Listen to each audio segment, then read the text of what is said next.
Hey, what's up, world? Welcome to Snack Size, the podcast that will drag you into your most fabulous life. I'm your host, Lala Luzious, also known as the snack of the Twin Cities. I decided for myself that I can be whatever I want to be, so I decided to be a drag queen. And if I can live my dreams, you can too. The time has come to believe in yourself enough to turn your ideas into more than mere words. And no matter what you are doing in life or where you want to go, I want to help you get there fabulously. Our 10 minutes starts now. Hey, snacks. We're here at episode 10 and our final episode of season 1 of Snack Size. I do want to apologize for the delay. As you know, I live in Minneapolis, and after the murder of George Floyd and surrounding events, life has not been normal in Minneapolis, but I am really proud of the people in my city for standing up against inequality and racism in America. So thank you for your patience and for continuing on this journey with me. Today I want to talk to my white listeners about how to be an ally to a person of color. If you are a person of color listening to this episode, this advice isn't going to shock you. But maybe it can be something you can share with your friends who are looking to be a better ally to you. It would be impossible for me to list all the ways you can be an active ally to a person of color in just this short 10-minute podcast, so I've decided to select a few things I find to be important. I say this because I encourage you to continue to learn and grow as an ally outside of this podcast, and if you do want to talk more about it with me, please email me at lala@snacksizepodcast.com and we can have a respectful and open discussion. I want to start by asking you a question. When it comes to racism and equality, is your heart in the right place? Do you truly want to be an ally to people of color? Before you answer, please note this is a different question than are you racist? The difference is that it is easy to simply not be racist, but allies are anti-racist. That means they are actively taking a stand against injustice every single day. So, if you are listening to a podcast about how to be an ally to people of color, hosted by a black drag queen, I'd be willing to bet that you aren't racist. So, I'm not going to tell you why it would be bad if you were, because I can guess that you aren't. So now, it really is a matter of if you are anti-racist. So that's why I'm asking, is your heart in the right place, and do you truly want to be an ally? Because the road to ending racism and finding true equality is going to have all types of obstacles. But if your heart is in the right place, it is unlikely that you will find yourself on the wrong side of this struggle.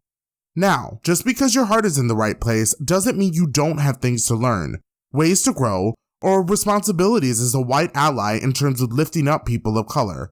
But what I can tell you is that if you know your heart is in the right place, you already have the strongest weapon for this fight, and that is love. While I want to teach you some things you should do to be an ally, if there is ever a situation where you don't know what to do, listen to your heart, and it will guide you. It may guide you to a friend to talk to, or maybe a book that will educate you, or even just that voice inside that says, hey, this isn't right. I should say something. Knowing what is in your heart is the first step to becoming an ally. The next thing I want to discuss is white privilege, what it means, and how it works in our society today. First, let's define white privilege. White privilege is referred to as the societal privilege that benefits white people over non-white people.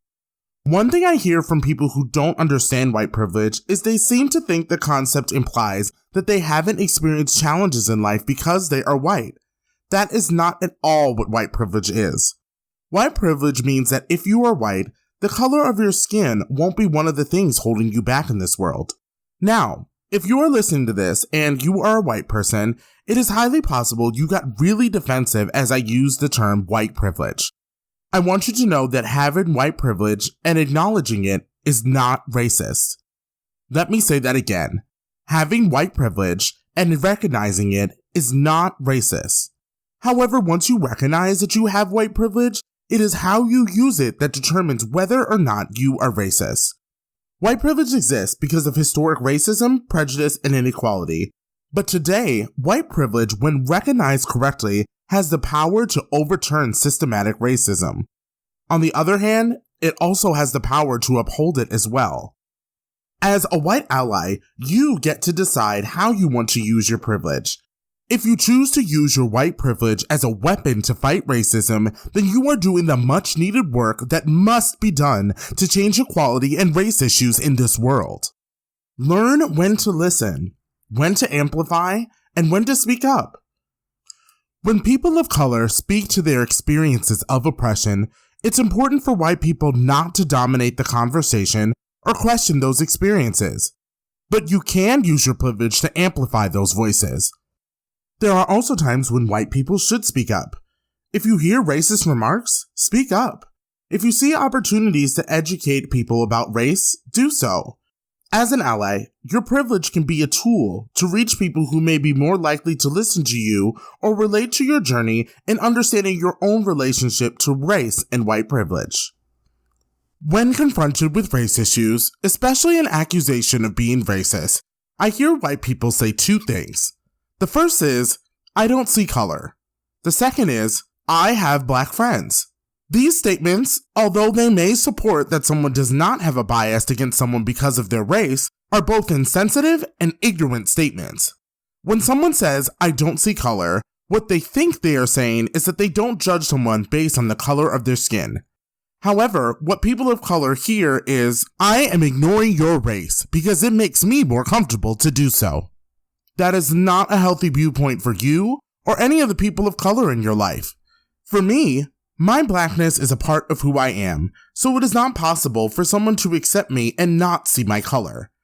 If you want to be an ally to people of color, never ever use the phrase, I don't see color again. And then there is the other statement, I have black friends. If you have black friends or friends of any color, that is awesome. However, having friends of color does not make you immune to ignorance or attitudes rooted in racism. It does not mean that you don't need to do the work to end racism and inequality and just rely on your friends of color to keep you woke. In fact, if you want to be both a great friend and an ally, then you will be happy to fight for the equality of people you care about. Again, it's great that you have a diverse friend group, but when it comes to ending systematic racism, it doesn't mean you haven't been racist, nor does it mean that you have less work to do as a white ally. Just like the first statement I mentioned, do not use your friends as a reason for not being racist. My next advice for being an ally is to learn from your mistakes. Some people are intentionally racist, but some people do something or say something racist on accident. They didn't realize what they were doing was offensive because they hadn't been educated enough to know any better. Even if this is the case, it doesn't make the action any less wrong. White people sometimes feel that innocent intentions make them racist and they should not be held to the same accountability as those who are intentionally racist. It does not matter what your intentions were. It's all racism. So my question to you, if you are one of those people who just lacks education and understanding, what are you doing to fix that? Are you self-motivated to learning how to do better by the people of color in your life? Mistakes happen. And while you can and should apologize if you did or said something inadvertently racist, the test of if you are truly sorry is in the work that is done after you realize what you did was wrong. I've learned that in any area of my life, not just the topic we are discussing now, that nothing can be built on good intentions and apologies. It's just never been a good foundation for change. However, great things can happen when we educate, communicate, and hold each other accountable. We are human. Mistakes happen. In fact, if mistakes didn't happen, it means nothing is changing.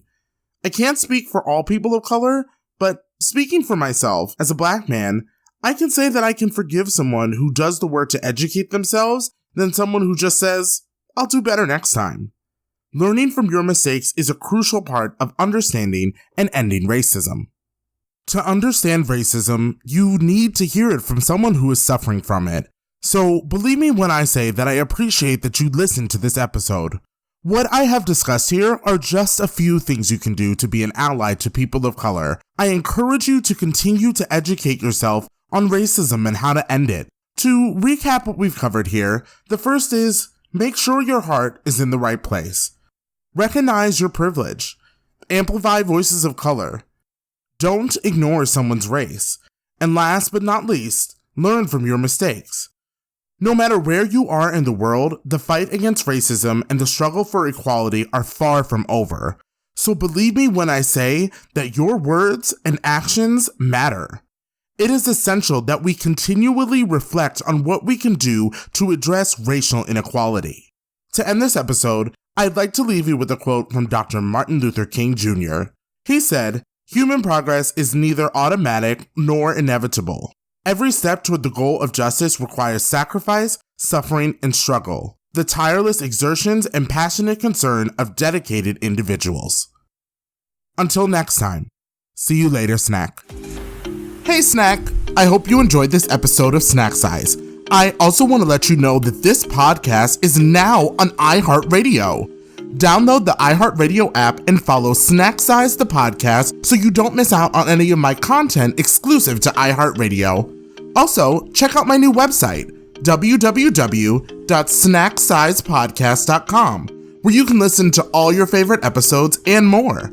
Until next time, go be fabulous.